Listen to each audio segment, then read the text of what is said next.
Et bien, dans le cadre de la ville, vous êtes également des citoyens. C'est-à-dire que vous avez des droits. On a l'obligation de vous laisser utiliser les rues, les espaces communs. Vous pouvez aller au jardin public, jouer avec les jeux, profiter du jardin public, de la médiathèque, de tout ce que propose la ville. Et vous avez également des obligations envers la ville. Renseignements pour faire l'acte. Et on trouve également la signature de l'officier d'état civil, celui qui prend l'acte. Ça permet à la personne, quand elle a un acte de naissance, d'être reconnue au niveau de l'État et d'être un citoyen à part entière. Donc dès lors que vous avez un acte de naissance, vous êtes un citoyen.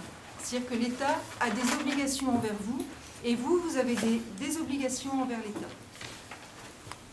Et à la fin de chaque registre, on a les tables annuelles qui, elles, sont tenues par ordre alphabétique. C'est-à-dire que si dans X années, on a quelqu'un qui dit je fais des recherches généalogiques, je sais qu'un individu est né à peu près dans les années 1981, je connais son nom, mais je ne connais pas sa date de naissance, on va retrouver, à partir de son nom, on va retrouver l'acte. Est élu à la suite des élections municipales, les prochaines auront lieu en 2014. Donc il y a un candidat qui se propose d'être maire parce qu'il a réfléchi à la vie de sa commune, qui a des propositions à faire, qui s'entoure de personnes volontaires pour travailler avec le candidat. Et il y a des élections. C'est celui qui obtient le plus de voix qui est élu. En l'occurrence, en 2008, c'est Madame Le Houerou qui a été élue maire, et elle a désigné des adjoints qui ont plus particulièrement en charge des dossiers. On a parlé tout à l'heure longuement de l'état civil, de la citoyenneté. Donc il y a un adjoint qui est responsable de ce domaine d'activité.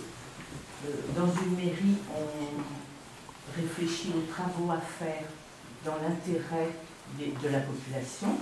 Donc il y a un adjoint responsable des travaux. Il y a les écoles, vous êtes les premiers concernés. Il y a la solidarité envers tous les Guingampais, puisque nos missions, c'est d'aider toute la population et faciliter leur vie à Guingamp. Donc il y a plusieurs adjoints. Nous sommes 29 conseillers municipaux, dont 6 qui n'ont pas été élus majoritairement et qui n'ont pas le maire parmi leur groupe, en fait. C'est ce qu'on appelle les élus de la minorité. Et les élus. Quel type de cérémonie qui porte les chats? Au mariage. Dans les mariages, oui. Dans les ouvertures d'établissement. Les ouvertures d'établissement. Les inaugurations, c'est une inauguration.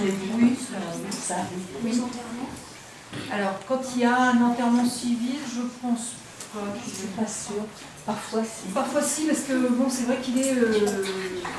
C'est pas vraiment représentant d'état civil, mais il faut savoir que les charges, donc il l'apporte quand il est représentant d'État, et puis aussi pour que l'on le distingue dans un ensemble de personnes, pour qu'on le distingue, pour qu'on sache que c'est le représentant de la commune.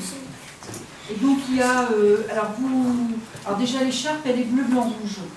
Ça représente La France. les couleurs de la France. Donc ces couleurs-là, elles viennent de quand? La Révolution. Service espoir, est-ce que quelqu'un a une idée de ce qu'on peut faire ici au service espoir? Il y en a que deux qui viennent là. Oui.